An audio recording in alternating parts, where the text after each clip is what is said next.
What's up guys, it's SRC bringing you another Modern Warfare 3 gameplay, and today we're taking a look at the new map Overwatch, which is part of the COD Elite DLC package.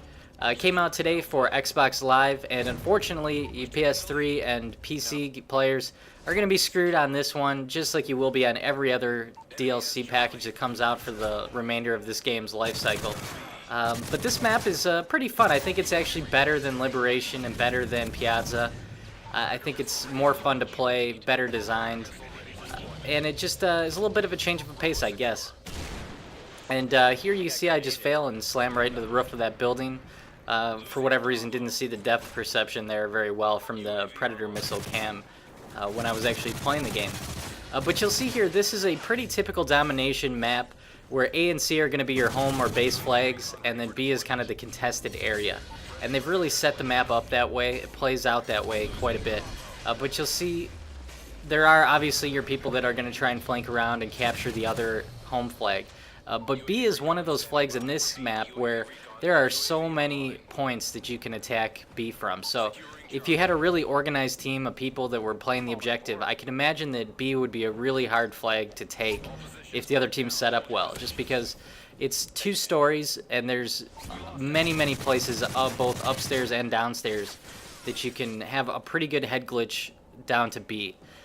So if you're trying to solo cap and playing by yourself, trying to solo cap B, it could certainly be a difficult thing to do. And even to gain map position by yourself is almost impossible. You're really going to need the other team to be not paying attention too much, or have some serious help from your teammates to try and dislodge B from the other team. So that being said, the rest of the map plays out very similar to that, in that there's so many different ways to get to places. You can go up, you can go down, you can go up a ramp, down a ramp, you can go outside on a scaffolding, or you can go, there's just so many different ways. So, you know, if you're losing C, you really can get to C from many different places, or at least be in range to nade that spot. So that's another thing too. They called this a 70-story frag fest, and I think the reason why is because there's so many places that you can be having access to kill people where you know where they are just by throwing a grenade. And you can see here overlooking B, there's just so many places that you can come to get B. But even bigger than that is there's so many places you can throw a grenade down onto it. So I think that's really why they call it a frag fest, just because, you know, I've seen so many triple and double grenade kills on flags from people that weren't anywhere near being within line of sight of it. So that's just one thing to keep in mind. You know, blast shield would be definitely a good perk for this map, especially if you're big into capping the objectives. But other than that, I think most people right now are still kind of getting their bearings, trying to figure out exactly how to play this map. And I will be the first to admit that, you know, in my first couple of games here, there's really not a lot of map knowledge. So I'm just kind of looking left, looking right, not really sure where to go, not really sure where the enemies are going to come from. And some other gameplays on YouTube that I watched today of this map, before I actually had a chance to play it, it seemed like people were complaining a lot about the spawn systems. And that's one thing that, again, just like every other map on Modern Warfare 3, they've really set up the spawn systems to be very aggressive. So it's not like the map Carbon, where the C, if you have C flag, you're going to spawn down at C all the time. If you have A flag, you're going to spawn up at A all the time.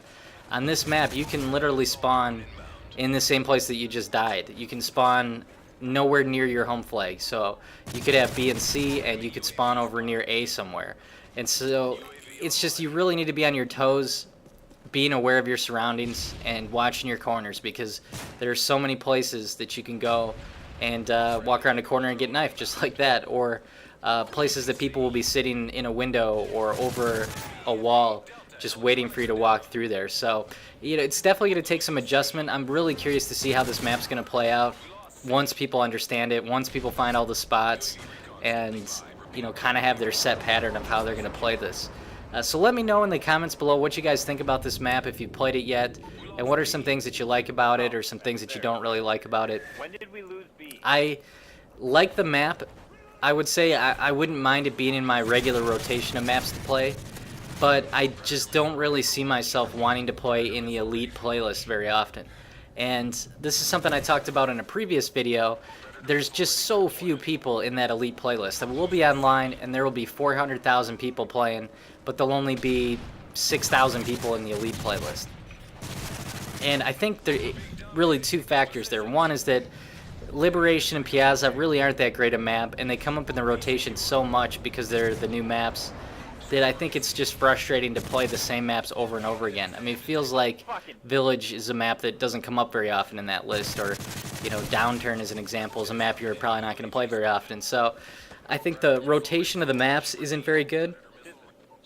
And then the other factor, I think, is that you generally have your better players in the elite playlist because, you know, obviously the hardcore people are the ones that, you know, play this a lot, are ready to play the latest and greatest maps. They've invested the extra $50 into this game that your typical casual player might not have. And especially at this point when even regular people can't just buy the map packs on their own. So when you're playing in that elite playlist, you're playing against everyone that owns COD Elite. And, you know, generally, again, going to be a better group of players. And so, you know, I don't know that anyone really likes to play against better players if they have a choice in the matter. You know, if you can play against crappy players versus good players, I think you'd rather do that. So, you know, unless you're playing competitive gaming, but, you know, the elite playlist is certainly not competitive gaming at all. So, I don't know. Let me know in the comments below, guys. Are you going to be playing in the elite playlist now that this new map is out, or are you going to still continue to avoid it? Because I think most people have avoided it previous to this coming out. And, you know, certainly there's going to be a lot of people in there today, and probably for the next several days while this map is still fresh and people are playing it. But I just don't see it being good enough to draw people to that playlist over and over. I don't think that we'll be playing it very much.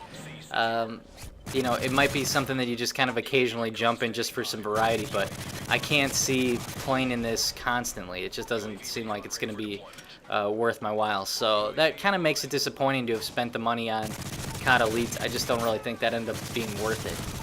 But one other thing that did come out today, too, that I wanted to mention is the update for Modern Warfare 3 that came out today is something you had to download when you played it for the first time.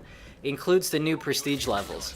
And you'll see here that there's 5 new prestiges at the moment. I've seen confirmation outside of Infinity Ward that there's actually 20, and they're just waiting to release the other 5 until later. But for right now, there are 5 brand new prestige levels in the game, and it's something that people have started prestiging. And that's one thing with the Elite playlist is I've seen a ton of 11th prestigers that prestige today for the 11th time and are already leveling up. And some of them are actually really far into it already, almost ready to prestige for a 12th time, which to me is crazy. I just don't have that much time to play in a given day. But so I did go ahead when I logged on tonight and I prestiged for the 11th time. And it did give me a prestige token just like normal. It does verify and show that you can go all the way up to 15 prestiges. And I'm going to make a video tomorrow that'll have my updated combat record for the end of this 10th prestige. Because there was a pretty big gap in time between when I hit the 10th prestige max and when I was able to prestige today. Doing the math and looking at the time played, it looks like it was almost an entire prestige that I kind of missed out on by not being able to prestige right away. Just looking at the amount of XP that I have and the amount of time I have played in the game, it looks like if I had been able to keep leveling, I'd be really close to prestiging again here. So I'll give you the updated combat record video tomorrow just to check that out. The stats are pretty similar as before. And then I went ahead and used that prestige token that I got again today. So I'll keep an eye out for that video here tomorrow. And that's about it for this map review. I guess, again, I just would really be curious to what you guys think about it. Like I said, I think it's a pretty good map. You know, I think they did a pretty good job. I have seen a lot of people complaining about it. And I think it's, you know, it's not terrible. It plays out okay. I don't really understand why they thought there would be snipers on this. I actually haven't seen any snipers on this map yet, or very, very few if there have been any.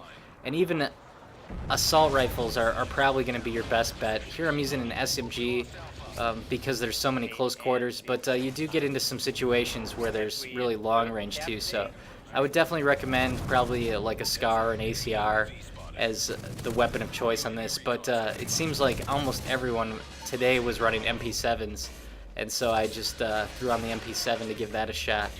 And you can see I don't have a good game in this game. We end up winning. I end up leading the team, but the kill death score on it was not very good at all, and I think that that's just because I'm just kind of rushing around, not really know where I'm going, not really understanding exactly where the dots on the map relate to where they actually are in the game.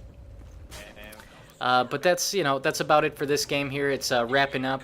I appreciate you guys watching this as always, and be sure to leave a comment below and let me know what you think. But other than that, I will see you guys in the game. There you go, Dan. That's a little slight improvement.